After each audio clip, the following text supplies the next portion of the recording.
Internet use பண்ணும்போது நம்ம data எல்லாம் ஐஎஸ்பி மூலமாக போகும். இந்த டேட்டா ப்ராப்பர் செக்யூரிட்டி இல்லைனா ஹேக்கர் ஈஸியாக நம்ம இன்ஃபர்மேஷனை ட்ராக் பண்ண முடியும். பாஸ்வேர்டு, ப்ரௌசிங் டீட்டெயில்ஸ் எல்லாமே ரிஸ்கில் இருக்கும். இதுதான் ஐஎஸ்பி. இங்கே தான் ஹேக்கராக ஆக்ட் பண்ணுவாங்க. System secure lock. VPN use பண்ணால் நம்ம டேட்டா என்கிரிப்ட் ஆகும். என்கிரிப்ட்னா டேட்டா லாக் பண்ணுறது. லாக் பண்ணின அப்புறம் கரெக்ட் கீ இருந்தால் மட்டும்தான் அதை ஓப்பன் பண்ண முடியும். அப்படின்னா லாக் பண்ணின டேட்டாவை யாரும் ஈஸியாக பார்க்க முடியாது. இமெயில், லேப்டாப் இந்த மாதிரி நம்ம பஸ்லையோ ஹோட்டல்லையோ நமக்கு ஃப்ரீ இன்டர்நெட்ன்றது கொடுப்பாங்க இல்லையா? ஸோ இந்த ஃப்ரீ இன்டர்நெட் ரொம்ப சேஃப் அண்ட் செக்யூராக இருக்கும்ன்றது நீங்கள் அஷ்யூர் பண்ண முடியுமா? கண்டிப்பாக முடியாது.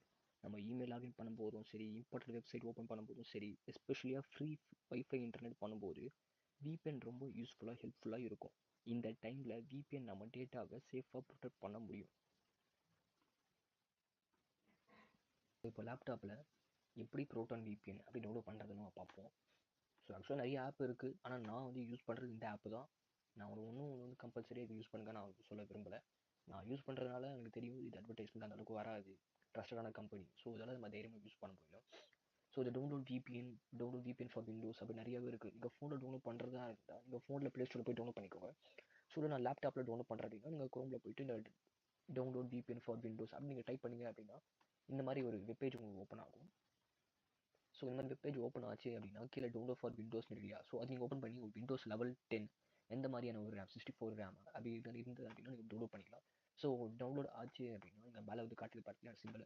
ஸோ இதில் போயிட்டு நீங்கள் டவுன்லோட் பண்ணால் டவுன்லோட் ஆகிடும்.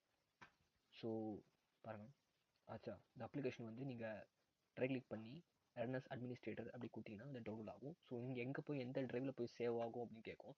ஸோ உங்களுக்கு எந்த ட்ரைவில் போய் சேவ் ஆகணும், சப்போஸ் விண்டோஸ் ஏரியாவில் நியூ வால்யூம் டிஇ நிறைய ட்ரைவ் இருக்குல்ல. ஸோ எதில் போய் ட்ரைவில் போய் சேவ் ஆகணும் அப்படின்னு கொடுத்தீங்க அப்படின்னா ஆட்டோமேட்டிக்காக போய் சேவ் ஆகும். ஸோ இதை யாராலும் பார்க்க முடியாது. ஜஸ்ட்டு ஒரு ஸ்டோரேஜ் பர்பஸ்க்காக தான் நம்ம இந்த ட்ரைவ் நம்ம யூஸ் பண்ணுறோம். ஓகேங்களா? Thank you, bye bye. இந்த வீடியோ பிடிச்சிருந்து அப்படின்னா லைக் பண்ணுங்கள், சப்ஸ்கிரைப் பண்ணுங்கள். தேங்க்யூ.